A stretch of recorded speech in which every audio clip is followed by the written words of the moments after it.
जी मध्य प्रदेश छत्तीसगढ़ की इस खास पेशकश यानी कि सलाम इंडिया में आज हम आपको 3 ऐसी शख्सियतों से मुलाकात कराने जा रहे हैं जो कोरोना काल में गरीबों की सेवा में जुटे रहे। हमारे साथ खास मेहमान जुड़ गए हैं। हमारे साथ जुड़ रहे हैं देवी अहिल्या कैंसर अस्पताल के डायरेक्टर डॉक्टर अजय हार्डिया जी, बहुत स्वागत है आपका। साथ ही हमारे साथ जुड़ रहे हैं स्वामी विवेकानंद यूनिवर्सिटी सागर के संस्थापक कुलपति डॉक्टर अनिल तिवारी जी, आपका भी बहुत स्वागत है। और NHMMI नारायणा अस्पताल रायपुर के फैसिलिटी डायरेक्टर नवीन शर्मा जी भी हमारे साथ जुड़ गए हैं। आप सभी का बहुत स्वागत है और जी मीडिया आपको सलाम करता है, आपके जज्बे को सल्यूट करता है। सबसे पहला सवाल डॉक्टर अजय हार्डिया जी मेरा आपसे है, क्योंकि आपका अनुभव दर्शकों को हम बताएं, ये बहुत जरूरी है कि कोरोना काल में क्या अनुभव रहा, क्योंकि आपके जैसे तमाम जो डॉक्टर्स हैं वो लगातार अपना बड़ा योगदान दे रहे हैं। तो आपका भी अनुभव हम जानना चाहेंगे कि कैसा एक्सपीरियंस रहा, क्या दिक्कतें आई इस कोरोना काल में, क्योंकि फर्स्ट वेव से तो हम निपटे थे जैसे तैसे, लेकिन सेकेंड वेव ने बहुत सारी ऐसी स्थितियां थी जो कि दिक्कत भरी थी और लोगों के सामने खड़ी हो गई थी वो सिचुएशंस, उससे हमने मुकाबला किया है। आपका क्या अनुभव रहा सेकेंड वेव का, डॉक्टर अजय? नमस्कार जी। जी हम ये कहेंगे कि जैसे ही कोविड-19 इस महामारी का हमारे इंडिया में आई जी, और जैसे जैसे ये फैलने लगी और एक स्टेज ऐसे आई कि पूरे हिंदुस्तान में अचानक से लॉकडाउन लगा दिया गया। और उस लॉकडाउन लगने से हम कहेंगे कि हम लोग कैंसर में काम करते हैं जी, और हमारे पास 3rd स्टेज और 4th स्टेज के मरीज इलाज के लिए आते हैं, जहाँ पर बड़े बड़े hospitals, cancer hospital, Tata memorial, AIIMS और बड़े बड़े संस्थान जो मना कर देते हैं कि हम इलाज नहीं कर पाएंगे। जब पेन से, दर्द से तड़पता होता मरीज, उस स्टेज हमारे पास आते हैं। तो जब अचानक से लॉकडाउन लग गया तो उस समय स्थिति बड़ी विपरीत हो गई। हमारे पास जो हमारे मरीज जो आना चाह रहे थे वो नहीं आ पा रहे थे, ट्रेन्स बंद हो गई, बसेस बंद हो गई, प्राइवेट जो ट्रांसपोर्ट थे वो सब बंद हो गए। तो ऐसे समय के अंदर बहुत मुश्किल हुई और चूंकि हमारा इंदौर प्रशासन बहुत ही उन्होंने हमें या हमारे इंदौर के जितने भी हॉस्पिटल्स हैं सब लोगों को विशेष रूप से उन्होंने हमें सहयोग किया और उन्होंने हमें अनुमति दी और हमारे जो मरीज हैं वो इंदौर आ पाए और हमने फिर उनका इलाज किया और काफ़ी हद तक उनके दर्द को, उनकी तकलीफों को हमने दूर किया। बिल्कुल डॉक्टर अजय जी, ऐसा समय क्योंकि अभी चल रहा है, पिछले दिनों भी हमने देखी ऐसी सिचुएशंस जब लोग उम्मीद छोड़ देते हैं, बहुत ज़्यादा स्ट्रेस में आ जाते हैं, डीमोटिवेटेड फील करते हैं, लेकिन अपने स्टाफ को मोटिवेटेड रखने के लिए, उनकी सुरक्षा सुनिश्चित करने के लिए क्या कुछ कदम उठाए गए अजय जी? उनको मोटिवेट करने के लिए क्या कुछ किया गया अपने स्टाफ को? देखिए कि जैसे ही कोविड स्टार्ट हुआ और ये सब चीज़ें हुई तो स्टाफ भी बहुत डर गया, सहम गया कि हम कैसे आए जी। कुछ स्टाफ तो ऐसा था कि जिन्हें हमें हमारी गाड़ी से, पर्सनल व्हीकल से हम उनको घर लेने भेजते थे और वो आगे हॉस्पिटल में हमारा मरीजों को देखता था। क्योंकि हम लोग एक एनर्जी साइंस पे हम लोग काम कर रहे हैं जी। और हमारी जो मेडिसिन है वो नेचुरली काम करती है और एनर्जी लेवल को बढ़ाती है। और कोविड के अंदर भी हमने देखा है कि जो मरीजों की जो एनर्जी लेवल है या उनका जो इम्यूनिटी लेवल है वो कम हो जाता है। तो हमारे जितने भी जो स्टाफ रहा है वो हमारी मेडिसिन के संपर्क में रहने से उनका एनर्जी लेवल हमेशा हाई रहा है। तो हमने देखा है पिछले 1.25 साल के दौरान कि हमारे पास ऐसे सैकड़ों मरीज आए हैं और हमें उनका जो इलाज है वो टच करके उनकी बॉडी को हम लोग एक्सटर्नल एप्लीकेशन करते हैं मेडिसिन का और हमें करना होता है। हमने ये भी देखा है कि ऐसे भी हमारे पास कैंसर मरीज आए हैं जिनका कोविड उनको इन्फेक्शन हो गया है और वो हमारे पास एडमिट हो गए और हमने उनका भी इलाज किया है और वो भी उस कोविड से, उस कैंसर से भी बाहर आ गए और कोविड की डिसीज से भी बाहर आ गए। तो इस प्रकार से हमारे जो स्टाफ में आज तक, मतलब ये कहेंगे कि 1.25 साल के अंदर हमारे किसी भी स्टाफ को या उनके किसी भी परिवार को कोविड नहीं हुआ। तो ये प्रभाव हमारी मेडिसिन का प्रभाव रहेगा क्योंकि हमारी जो मेडिसिन एनर्जी बेस्ड मेडिसिन है इस कारण से वो लोग उससे पीड़ित नहीं हुए और आज भी बिना किसी हेजिटेशन के वो लोग हॉस्पिटल में आ रहे हैं और वो बिल्कुल फ्री हो गया, वो लोग काम कर पा रहे हैं। बिल्कुल, इन कॉम्प्लिकेशंस के बारे में भी हम आपसे आगे जानेंगे। डॉक्टर अनिल तिवारी जी भी हमारे साथ जुड़े हुए हैं।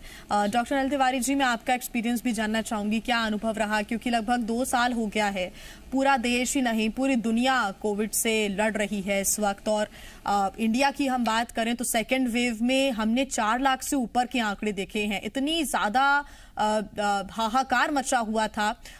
तस्वीरों में भी हम देख रहे थे, रोज खबरें सामने आ रही थी कि कोई ऑक्सीजन के लिए भटक रहा है, कोई बेड के लिए भटक रहा है, कोई मरीज परेशान हो रहा है, कोई ऑटो में दम तोड़ दे रहा है। ऐसे समय में अस्पताल का कितना बड़ा योगदान रहा, डॉक्टर्स का कितना बड़ा योगदान रहा ऐसे समय में?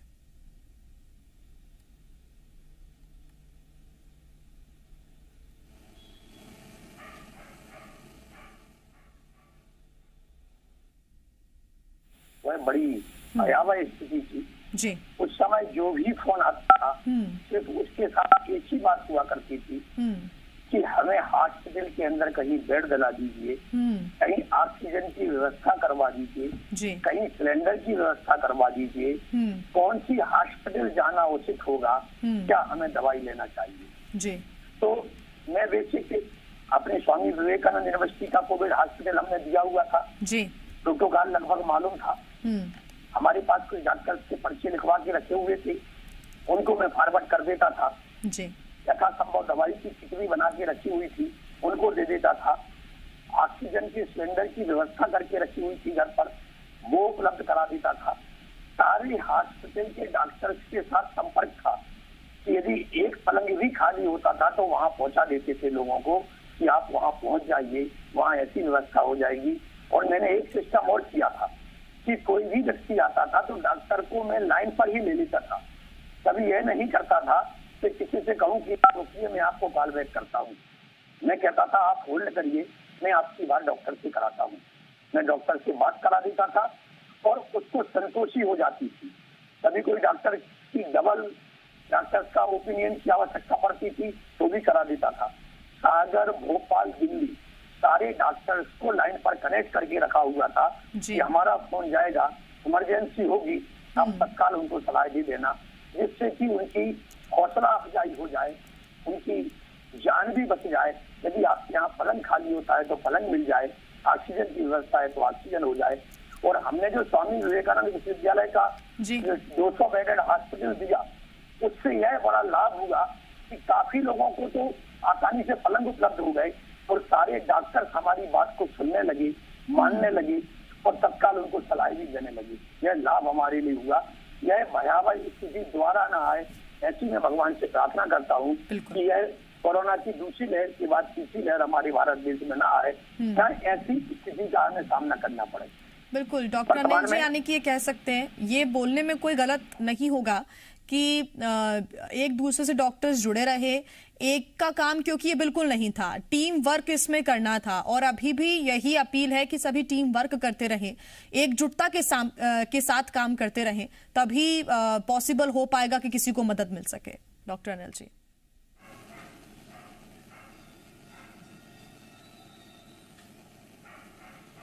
एक व्यक्ति कुछ काम नहीं कर सकता जब तक एकजुटता नहीं होगी। एक उंगली और मुट्ठी, जब तक हम मुट्ठी बन के काम नहीं करेंगे तब तक इस चीनी कोरोना से इस देश को मुक्त नहीं करा सकते। इस देश को यदि हमें कोरोना से मुक्त कराना है तो हम सबको मिलकर मुट्ठी बनानी पड़ेगी, और मुट्ठी बना लेंगे तो ऐसे संक्रमण से विजय प्राप्त कर लेंगे। वर्तमान में जो धीरे धीरे डाउन होता जा रहा है, कोरोना का संक्रमण कम होता जा रहा है, यह दूसरी बार ऊपर उठ के नहीं आएगा, ऐसा मुझे विश्वास है, ऐसा हमारा आत्मविश्वास है। और आप जैसे चैनल इस काम के लिए लगे हुए हैं, निश्चित तौर पर इसका लाभ मिलेगा। बिल्कुल, क्योंकि कई बार ऐसा होता है, सवाल उठते हैं कि सिर्फ नेगेटिव चीजें ही सामने आ रही हैं, लेकिन हम दर्शकों को वो पॉजिटिव खबरें भी दिखा रहे हैं जिससे उनका भी मनोबल बना रहे, उनका भी मनोबल बढ़े, उनको भी प्रेरणा मिले लोगों की मदद करने के लिए।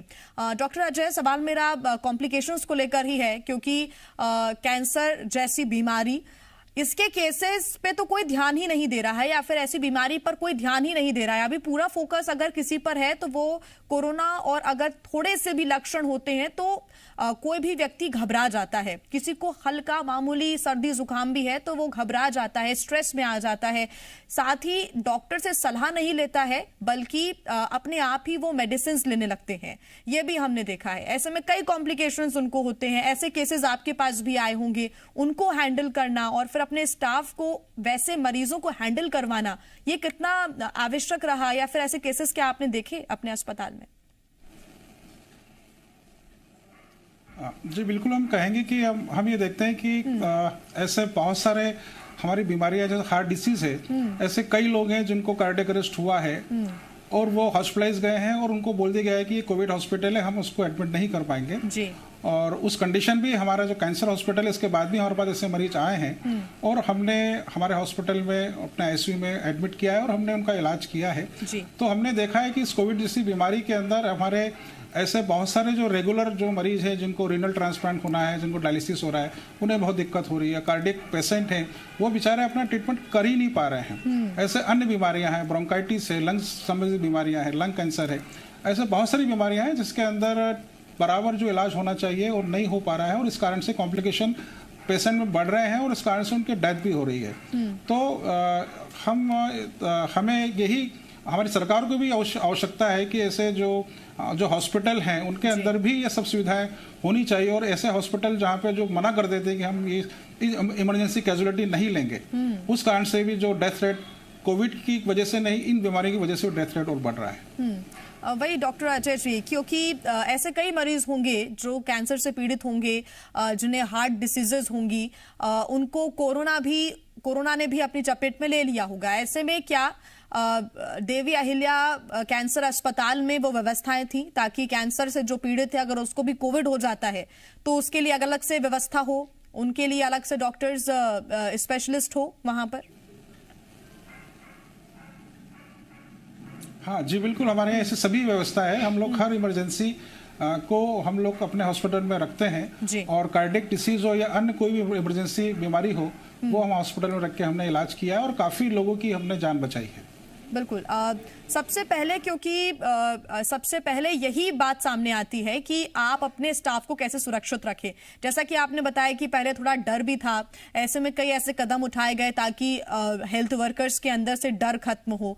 लेकिन सरकार ने, अजय जी, एक बड़ा कदम उठाया, वो ये कि सबसे पहले वैक्सीनेट अगर किसी को कराया है तो हेल्थ वर्कर्स को कराया है। इस कदम को आप कैसे देखते हैं? क्योंकि सरकार ये सुनिश्चित करना चाहती थी कि जो कोविड मरीजों का इलाज कर रहे हैं वो कम से कम सबसे पहले सुरक्षित रहें। ये तो सरकार का बहुत ही सार्थक कदम है कि हमारे जो हेल्थ वर्कर्स हैं, हमारे जो डॉक्टर्स हैं, उनको फर्स्ट प्रायोरिटी के अंदर जो इंजेक्शंस है वो कोवैक्सीन या जो लगाया जा रहा है, ये तो बहुत ही अच्छी बात है और सरकारी की हम इस बारे में प्रशंसा भी करते हैं कि वो फर्स्ट प्रायोरिटी में हम लोगों को ले रही है और उनको वैक्सीन लग रहा है। बिल्कुल। डॉक्टर अनिल तिवारी जी, आपके अंडर जो लोग काम करते हैं, आपका जो स्टाफ है, उनको मोटिवेटेड रखने के लिए और उनको सुरक्षित रखने के लिए क्या कदम उठाए गए ताकि उनमें कोई डर की भावना ना हो? हालांकि सरकार की तरफ से कदम उठाया गया कि उनको सबसे पहले वैक्सीनेट करा दिया जाए ताकि उन्हें कोई डर ना हो और अगर संक्रमण हुआ भी उनमें तो बहुत सीवियर केसेस सामने नहीं आए, उनमें बहुत ज्यादा गंभीर लक्षण नहीं देखने को मिले और वो जल्द से जल्द रिकवर हो गए, ऐसी हमने तस्वीरें देखी। लेकिन विल पावर भी होता है, कभी कभी वो वीक पड़ जाता है स्टाफ का, काम करते करते भी वो स्ट्रांग बना रहे, उसके लिए क्या जरूरी था? मैंने क्या किया कि जब हॉस्पिटल स्टाफ, विश्वविद्यालय स्टाफ, जब एक कोविड आया तो सबसे पहला काम जो आपने कहा हौसला अफजाई, तो सबसे पहले हौसला अफजाई और इसके बारे में जानकारी जी। मैंने सारे लोगों की मीटिंग लेके सबको बताया कैसे आपको संक्रमण की चपेट में नहीं आना है, काम करना है और संक्रमण की चपेट में नहीं आना है। दूसरा, मैंने खुद जाके, कभी कभी क्या होता है जो ओनर होता है वो नहीं जाता, सिर्फ लोगों से बोलता है कि आप ऐसा करिए, आप ऐसा करिए, आप ऐसा करिए। मैंने ऐसा नहीं किया, मैं खुद गया, हॉस्पिटल के अंदर गया, हॉस्पिटल में लोगों से हालचाल जाना, उनसे पूछा ताकि हमारे स्टाफ के अंदर कॉन्फिडेंस डेवलप हो जाए और हुआ भी। हमारे स्टाफ के अंदर कॉन्फिडेंस डेवलप हो गया। वैक्सीनेट का मामला था, गवर्नमेंट का इतना अच्छा कदम था, सबसे पहले हेल्थ वर्कर को पहले ही वैक्सीनेट करवा दिया, उससे काफी लाभ हुआ। सीवियर केस नहीं हुआ, एक कैजुअलिटी हमारे यहाँ हुई, बाकी जो हमारे हॉस्पिटल स्टाफ के 5-7 लोग संक्रमित हुए, लेकिन कुछ घर में आइसोलेट होकर ठीक हो गए, कुछ लोग हॉस्पिटलाइज, 1-2 लोग हॉस्पिटलाइज हुए, लेकिन कोई सीवियर एक मतलब कैजुअलिटी के अलावा, हमारे कुलपति जी की कैजुअलिटी के अलावा कोई भी कैजुअलिटी हमारे विश्वविद्यालय और हॉस्पिटल स्टाफ से नहीं हो पाया। यह सिर्फ इस कारण से हो पाया कि मैंने सलाह दिया, मैंने हौसला अफजाई की और मैंने खुद जाके उनके अंदर कॉन्फिडेंस डेवलप किया कि आप इस प्रकार काम करिए, कि आप सुरक्षा के साथ काम करेंगे तो यह संक्रमण आएगा तो, लेकिन आपको टच नहीं कर पाएगा, और यदि टच कर जाता है तो आपका कुछ बिगाड़ नहीं पाएगा। इस प्रकार से यदि काम करेंगे तो आप सफल हो जाएंगे।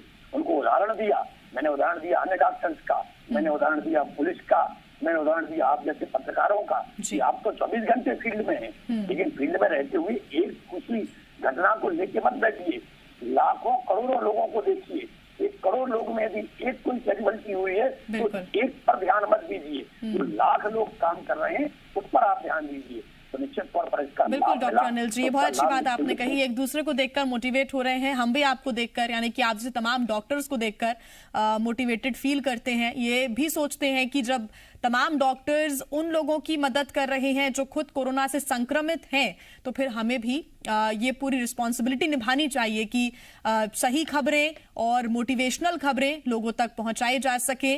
आपकी जो स्टोरी है वो वाकई कई लोगों को प्रेरणा दे रही होगी, उन्हें भी मोटिवेट कर रही होगी। 2 चीजें कोरोना काल में हमने सीखी है कि इम्यूनिटी को आपको स्ट्रांग रखना है, लेकिन आपको विल पावर को भी स्ट्रांग बनाए रखना है। डॉक्टर अनिल तिवारी जी, आपका बहुत धन्यवाद हमारे साथ जुड़ने के लिए। जी मीडिया आपको सम्मानित करता है, साथ ही हमारी यही आपसे उम्मीद है कि सेवा भाव के साथ आप ऐसे ही काम करते रहे। स्वामी विवेकानंद यूनिवर्सिटी सागर के संस्थापक कुलपति डॉक्टर अनिल तिवारी जी को जी मीडिया सम्मानित करता है, सल्यूट करता है। साथ ही देवी अहिल्या कैंसर अस्पताल के डायरेक्टर डॉक्टर अजय हार्डिया जी हमारे साथ जुड़े, उन्होंने हमारे साथ बातचीत की, संवाद किया, बताया कि किस प्रकार से कोविड काल में उन्होंने डटकर सामना किया है, लोगों की मदद की है। आपको जी मीडिया सम्मानित करता है। साथ ही NHMMI नारायणा अस्पताल रायपुर के फैसिलिटी डॉक्टर नवीन शर्मा को भी जी मीडिया सम्मानित करता है। डॉक्टर अजय जी, डॉक्टर अनिल जी, आपका बहुत धन्यवाद हमारे साथ जुड़ने के लिए, बातचीत के लिए।